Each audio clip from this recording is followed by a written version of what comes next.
పొట్టేళ్ళు వేస్తుంటే ఇక్కడికి రావట్లేదు పెట్టుబడి పెట్టడానికి, లేకపోతే మేము కంపెనీలు తీసుకొస్తున్నాం. జగన్మోహన్ రెడ్డి ఇది ప్రభుత్వం ఉన్నది మీది మాది కాదు కదా, జగన్మోహన్ రెడ్డి గారు కాదు కదా ముఖ్యమంత్రిగా ఉన్నారు ఇప్పుడు.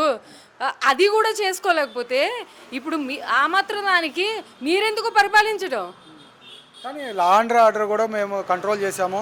జగన్మోహన్ రెడ్డి గారు విచ్చలవిడిగా అరాచకాలు చేయడం వల్లే ఇవంతా ఓడిపోయింది. 11కి పడిపోయారు. ఈసారి కనుక ఇట్లానే చేస్తే రెండు స్థానాలు కూడా రావని చెప్పేసి అనిత గారు అన్నారు. లా అండ్ ఆర్డర్ కంట్రోల్లో ఉన్నది జగన్మోహన్ రెడ్డి గారి కాలంలో. ఇప్పుడు చూస్తున్నారు, ఒక రెడ్ బుక్ రాజ్యాంగాన్ని తీసుకొచ్చి లా అండ్ ఆర్డర్స్ వీళ్ళ చేతిలోకి ఎలా తీసుకున్నారనేది ప్రజలంతా చూస్తున్నారు.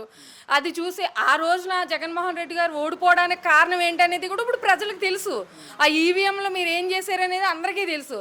ప్రజల్లో నిజంగా జగన్మోహన్ రెడ్డి గారు ఓడిపోయారు అని అనుకుంటే, జగనన్న ఒక్కసారి బయటకు వెళ్తే లక్షల మంది చూడడానికి వస్తున్నారు.